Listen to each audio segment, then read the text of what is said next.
Halo, kembali lagi dengan kami Java Football. Kali ini kami John dan Cok akan ngosan ya. Ngosan kali ini kami akan membahas Semarang Mumet Dase. Nah, bagaimana ceritanya kok Semarang ini Mumet Dase? Oke, kita saksikan saja bersama. Nah, 8 kali pertandingan PSIS Semarang ini sama sekali belum menemukan permainan terbaiknya, atau malah belum menemukan kemenangannya, atau mungkin kemenangannya itu baru delik. Nah, PSIS baru saja kalah lagi dengan Barito Putra ini. Wah, ini sungguh miris sekali PSIS ini. Sungguh kasihan sekali ini. Nah, ini hampir tiap tahun, hampir mungkin ya sudah rumit ya kalau untuk PSIS ini. Kita juga sudah memberitahunya berkali-kali tentang PSIS ini, masalah problemnya di mana, bagaimana ya. PSIS ini memang klub ya mungkin dikelola ala kadarnya kalau untuk sekarang ya. Kalau saya boleh berbicara itu dikelola yang penting ya asal ikut liga, yang penting liga jalan ya melu, tuku pemain ya tuku, perpanjang pemain ya ngene. Nah, kemarin baru saja memang PSIS ini memperpanjang Marukawa, tapi saya lihat-lihat di kolom komentar di Twitter dan lain-lain di media sosial itu, ini kepentingan pelatih atau memang kepentingan manajemen sendiri yang pengen memperpanjang pemain tersebut gitu, ataukah itu sudah fix dari pelatihnya ingin memperpanjang Marukawa ini. Ya, ini gimana saya juga kurang tahu. Ya, kok saya rasa ini kepentingan ini lebih condong ke kepentingan memang dulu ya, dari awal dulu ya, karena Marukawa pemilihan manajemen ya memang Marukawa bermain cukup bagus, tapi tidak sebagus saat di Persebaya. Bahkan kualitas Marukawa sendiri tergolong bisa jadi menurun ya. Atau nggak ada opsi lain PSIS ini selain Marukawa. Nah, itu saya juga kurang tahu. Saya rasa untuk sekelas Marukawa sih, pemain Jepang atau pemain-pemain lainnya masih banyak. Tapi kenapa ini yang mungkin dipertahankan oleh PSIS, saya juga kurang tahu. Apakah target musim depan hanya mau gini-gini aja, atau mungkin ada perubahan, atau mungkin AFC yang sering dibicarakan. Nah, kita juga tidak tahu. Kalau AFC dengan pemainnya seperti ini, ya ini cukup miris ya bagi klub PSIS. Mungkin bisa jadi papan tengah atau mungkin malah di papan bawah kalau untuk musim depan kalau hanya seperti ini gitu. Harusnya sih ada perubahan yang cukup signifikan bagi klub PSIS ini untuk kedepannya, biar ya tidak asal-asalan gitu. Maunya kok seperti ini ya, lawan Barito aja kemarin aja pola permainannya sungguh miris sekali sebenarnya. Dua pemain Jepang yang dimainkan, wah. Kalau saya sih, wah, ini sebenarnya pilihan siapa ya? Ya, menurut pendapatmu gimana nih, Cuk, tentang PSIS Semarang ini 8 kali ini tanpa kemenangan ini? Ya, memang kacau ya. Ternyata gak cuma dari segi pelatih, tapi dari segi manajemen juga bermasalah. Mungkin kita sering ya mengkritik pelatihnya. Ya memang jelas bermasalah, juga bermasalah. Tapi manajemen juga sangat bermasalah ya.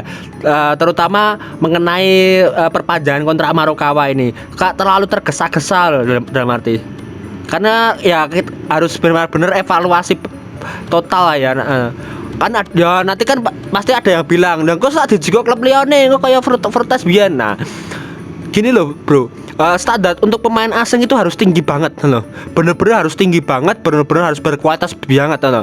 Kalau masih ada keraguan atau mungkin performanya menurun, jelas menurun. Marukawa tidak seperti di Persebaya. Itu terlalu tergesa-gesa menurut saya kalau perpanjangan kontrak seperti itu.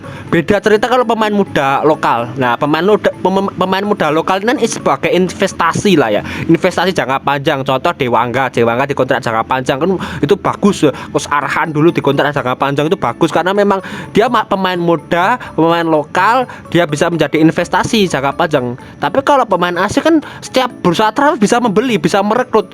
Jumlah pemain asing di seluruh dunia ini kan banyak sekali ya loh. Bahkan ada yang lebih bagus dari Marukawa itu banyak loh. Dan setiap bursa transfer pasti adalah banyak lah yang free transfer tanpa harus ada biaya transfer, itu ada banyak loh. Tergantung dari pihak manajemen pinter-pinter mencari agen pemain yang mungkin bisa merekomendasikan pemain asing yang bagus. Dengan performa PSIS sekarang, kekalahan PSIS sekarang itu kan yang pertama salahkan pelatih, yang kedua manajemen. Nah, pemain kan juga harus evaluasi lah ya dari segi materi pemain. Ini kok tiba-tiba perpanjang Marukawa tanpa ada evaluasi besar-besaran. Itu sebagai apa ya? Kayaknya terlalu tergesa-gesa. Ya betul. Nah, kalau dari pendapat kita itu melihat apa itu netizen berkomentar. Ya ini bukan salahnya Coach Agius, bukan salahnya manajemen. Ini hanya menuruti netizen online. Menurut pendapat saya pribadi, ya manajemen itu memang harus bertanggung jawab dalam hal ini, dan pelatih juga harus bertanggung dalam hal ini. Kenapa? Ya memang PSIS saat ini kondisinya pincang ya, tapi kan PSIS sendiri ini kan sebuah tim ya, ibarat kata itu tim ini tuh sudah mumpuni lah ya untuk berada di Liga 1. Masa iya 8 kali pertandingan loh ini cuma menghasilkan 4 imbang dan 4 kekalahan. Bahkan dari segi pola permainan atau taktik pun ini menurut pendapat saya pribadi cukup ya aneh aja sih kalau pola permainan seperti ini. Ya mungkin ini beda cerita dengan Persis ya. Kalau Persis dari segi pola permainan pun berubah sejak beralih dari Jackson ke Medina ini. Pola permainannya pun berubah, walaupun memang kualitas pelatihnya biasa-biasa saja, tapi dari segi pola permainan Persis 180 derajat berbeda lah dengan Coach Jackson.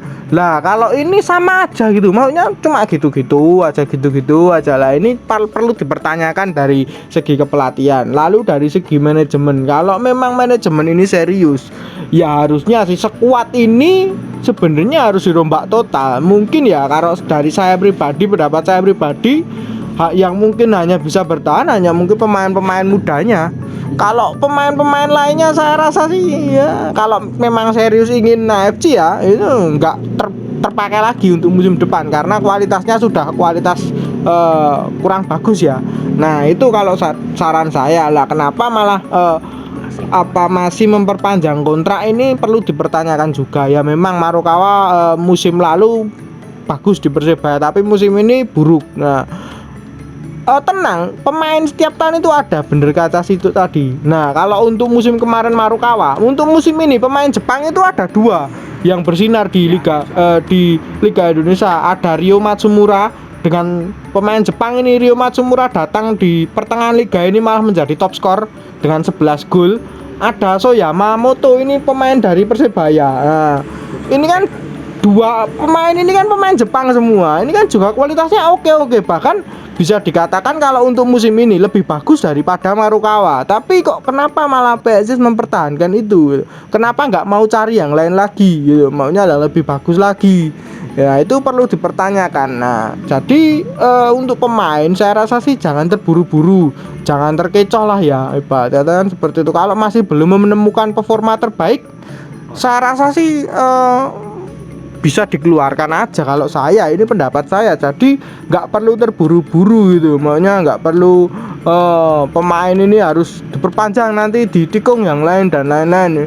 Nanti endingnya seperti Fortes gitu. Kalau seperti itu kan repot juga ya nantinya. Wah kita tewas digadang-gadang dulunya PSIS tengah jalan malah cedera dan lain-lain. Nah ini lalu pemain yang baru datang juga Vitinho itu udah cedera. Wah ini serba repot ini sebenarnya PSIS ini. Beli pemain asing sebenarnya ini juga ya mau gimana, saya juga sebenarnya sih prihatin dengan kondisi PSIS untuk saat ini. Tapi ya mau gimana lagi, netizen di komentar-komentar itu 50-50, ada yang membela manajemen, ada yang pro dengan kami. Ya itu pendapat mereka masing-masing sih sebenarnya. Mau gimana, klub ini mau dibawa kemana, itu pendapat mereka masing-masing. Menurut pendapatmu gimana tuh tentang musim depan untuk PSIS ini? Kalau masih gini-gini aja ini, bahkan musim depan banyak klub yang saya rasa itu jor-joran ya ini. Ya kan saran saya dulu kan memang dari pelatih itu memang harus dievaluasi, terus dari pemain harus dirombak lah. Tapi kan kenyataannya dari manajemen sendiri kan malah memperpanjang kontrak pemain asing ya. Padahal kita tahu bahwa pemain asing itu harus sangat lebih bagus daripada pemain lokal. Loh. Kalau mau investasi perpanjang kontrak, mending pemain lokal yang muda-muda itu kan bisa menjadi aset jangka panjang. Tapi kalau pemain asing kan yang sesuai dengan apa ya, pendapat kita dari dulu sampai sekarang itu pemain asing wis trimo dadi, wis apik ketuk panggon wis apik ya. Jadi memang karena memang bayarannya juga beda loh. Kalau pemain asing itu bayar kan mahal ya John. Nah, mereka dibayar sesuai kualitasnya. Padahal harapan saya itu ke depan PSIS kalau memang mau target papan atas itu ya merekrut pemain asing mungkin 3-4 itu yang bagus-bagus banget dari luar negeri. Kan memang jumlah pemain asing itu jutaan loh di dunia ini kan. Tinggal manajemen itu pinter-pinter men-scouting atau memantau bakat pemain asing itu di luar negeri dengan bantuan agen atau memang talent scouting itu kan. Terus memperpanjang bakat-bakat lokal yang potensial. Nah, itu penting. Jangan kebalik, malah pemain lokal yang apa ya, yang muda-muda potensial dibuang, malah pemain asing yang pas-pasan diperpanjang. Ini wale-wale adonya gitu. Ya betul sekali ya. PSIS saat ini lebih membutuhkan scouting daripada pemain asing itu ya. Kalau untuk saat ini ya, sebelum bursa musim transfer musim depan, scouting ini perlu. Ya seharusnya memang harus segera merekrut scouting yang bagus untuk musim depan klub PSIS ini. Jadi biar tidak ketipu lagi lah, atau orang sini meneh masuk seleksi pemain asingnya. Seperti itu kan juga memalukan menurut pendapat saya pribadi ya. Harusnya pemain asing itu udah terima jadi, bukan untuk seleksi lagi ya itu. Nah, mungkin itu saja perbincangan kita tentang PSIS ini. Jangan lupa like, comment, dan subscribe.